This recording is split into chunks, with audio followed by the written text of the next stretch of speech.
Howdy YouTube. Mike Howell here for Naps, New Age Pipe Smokers. I hope y'all are doing well today.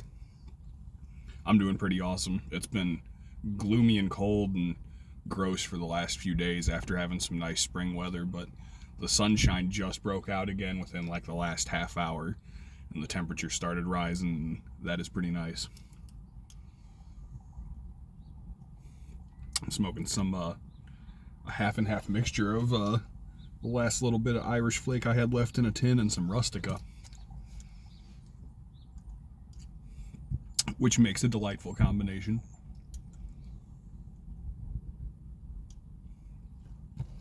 So today is National Tolkien Reading Day. Might be worldwide Tolkien Reading Day, I'm not sure, but it's Tolkien Reading Day. A lot of YouTube content creators take today to read some of their favorite passages from Tolkien just to pay homage to him. And while this is a pipe smoking channel, not a Tolkien channel, I think that Tolkien and pipe smoking are almost synonymous for a lot of people. Certainly there's a whole lot of pipe smoking in Tolkien.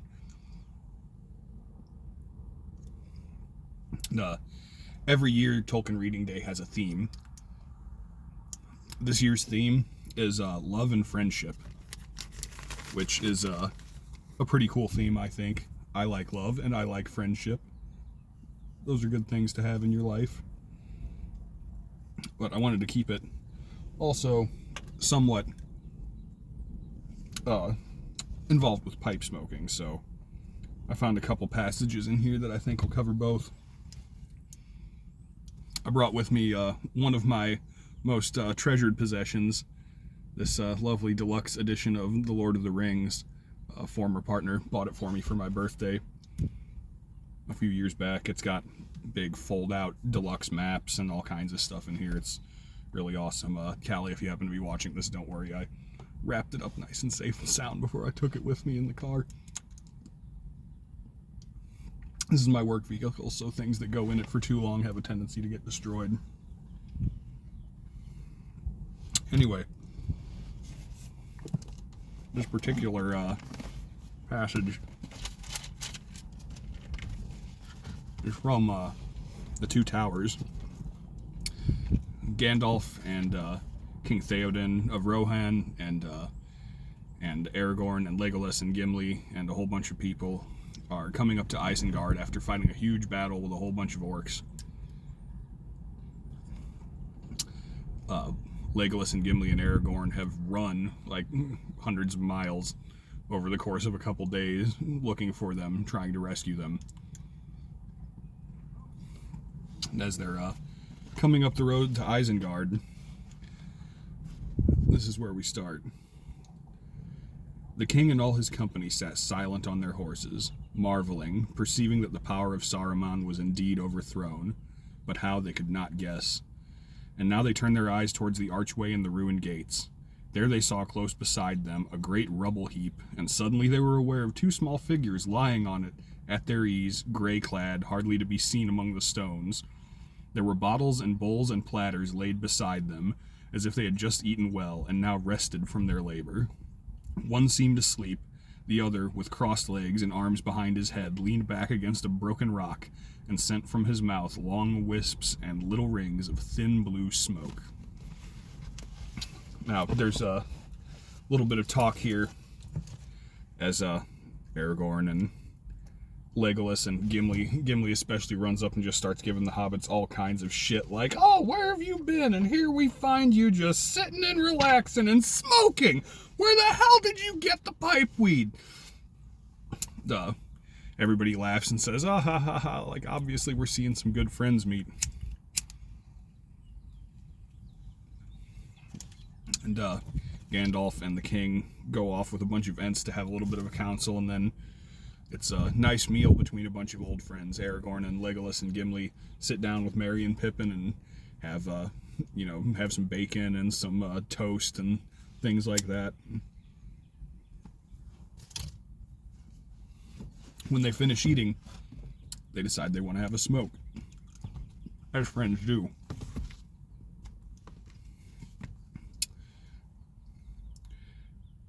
Now, said Gimli, you're beginning the story in the middle. I want the tale in the right order, starting with that strange day when our fellowship was broken. You shall have it if there is time, said Merry. But first, if you've finished eating, you shall fill your pipes and light up. And then for a little while we can pretend that we're all back safe at Bree again or in Rivendell. He produced a small leather bag full of tobacco. We have heaps of it, he said. You can pack as much as you wish when we go. We did some salvage work this morning, Pippin and I.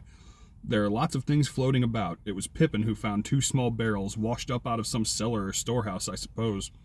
When we opened them, we found that they were filled with this, as fine a pipeweed as you could wish for, and quite unspoiled.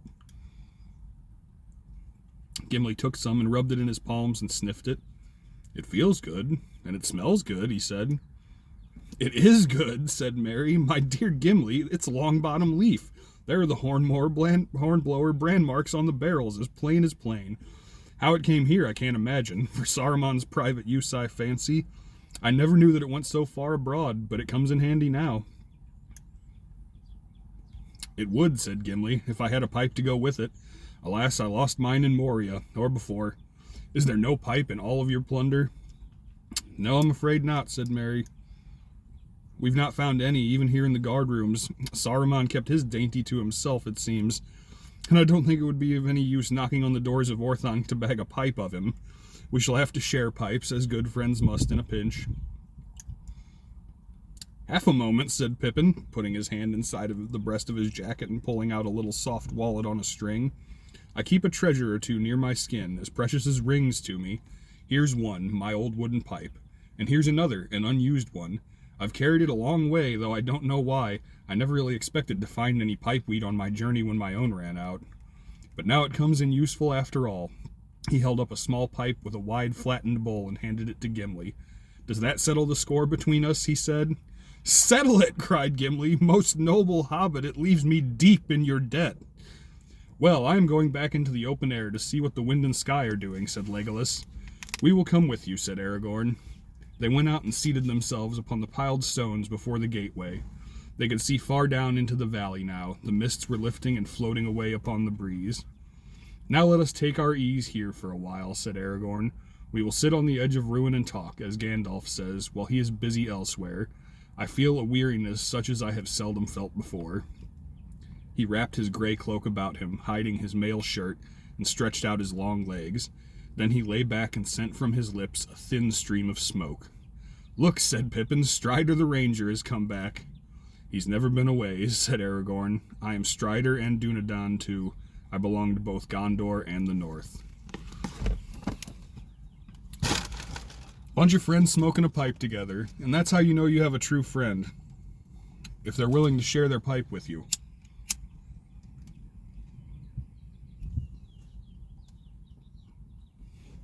I really love that about Tolkien. His emphasis on friendship and people coming together and sharing with one another in hard times and times of tragedy.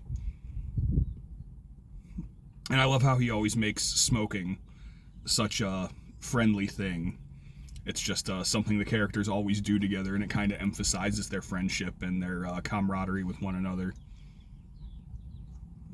It's like a little touch of comfort and home, even in the worst situations.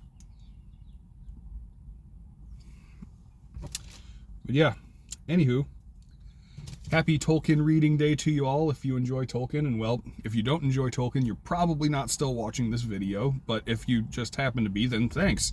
I'm going to finish my bowl of Rustica and get back to work. Have a great day, y'all.